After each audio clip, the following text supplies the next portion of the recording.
Hola, ¿cómo están?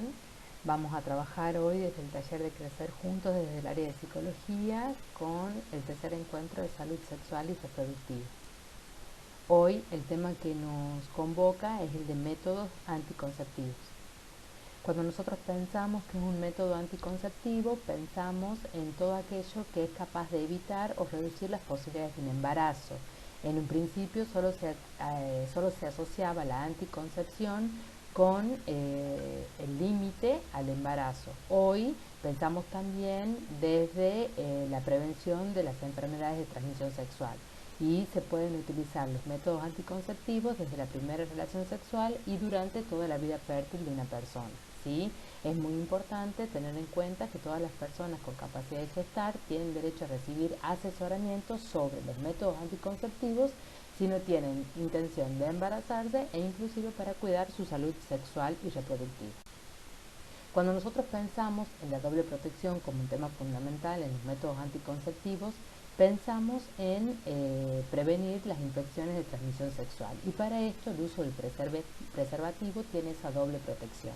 Controlar la posibilidad de embarazarse o no, pero también fundamentalmente combinarse con el método de evitar ser contagiado de alguna enfermedad de transmisión sexual o contagiar a quien está con la persona.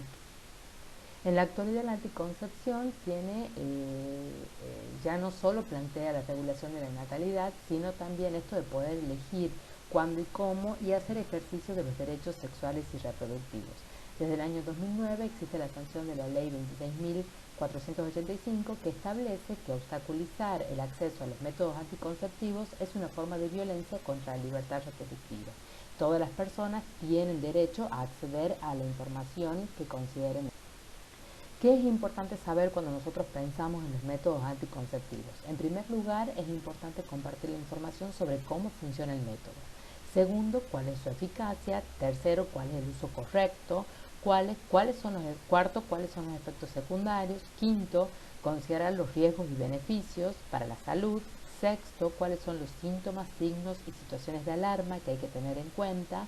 Séptimo, pensar las posibilidades de retorno a la fertilidad en caso de que quiera interrumpirse el método. Y octavo, informar sobre cómo protegerse de las infecciones de transmisión sexual, incluyendo el. Cuando nosotros pensamos en la clasificación de los métodos anticonceptivos, ¿sí? Pensamos en cierta medida, lo primero que viene a la cabeza es cómo evitar o disminuir la fecundación, ¿sí? Y aquí aparecen los métodos naturales, los métodos químicos, los quirúrgicos, que son los definitivos, los métodos de barrera y los métodos hormonales. Aquí yo les traje varias para que las vayamos analizando. Por ejemplo, otra clasificación de los métodos son, por ejemplo, los temporales y los definitivos. Cuando hablamos de los temporales, hablamos de los quirúrgicos que decíamos antes, como la esterilización, que en el hombre es la vasectomía y en la mujer la ligadura de trompas, por ejemplo.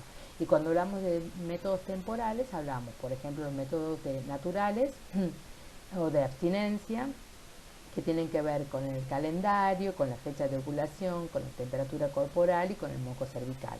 Y los métodos de barrera, que pueden ser los espermicidas, los condones para ambos sexos, la esponja vaginal, el diafragma y las píldoras anticonceptivas. Aquí finalmente les traigo una última clasificación de estos métodos que los incluye a todos los que hemos dividido antes. Uno, cuando hablamos de los anticonceptivos naturales, está básicamente la temperatura basal, la amenorrea durante la lactancia y la ovulación. ¿Cuáles son las debilidades de los naturales? La efectividad, digamos, y la eficiencia, el porcentaje es menor. Los métodos anticonceptivos de barrera están los preservativos, el diafragma y el DIU, que son, digamos, como los más efectivos y que tienen menos consecuencias con respecto a los efectos secundarios. Después tenemos los químicos y hormonales, que son los espermicidas, las píldoras y los parches, que tienen ciertos efectos secundarios de acuerdo a cada organismo, y los definitivos o quirúrgicos, que son la ligadura de trompas y la vasectomía. La idea de poder compartir con ustedes los métodos anticonceptivos, los tipos y su utilidad, es fundamentalmente para que puedan tener un registro, ¿sí?, de la importancia y de la necesidad en cuanto a formación, información y utilización. Ante cualquier duda que ustedes tengan, estoy a su disposición. Muchísimas gracias.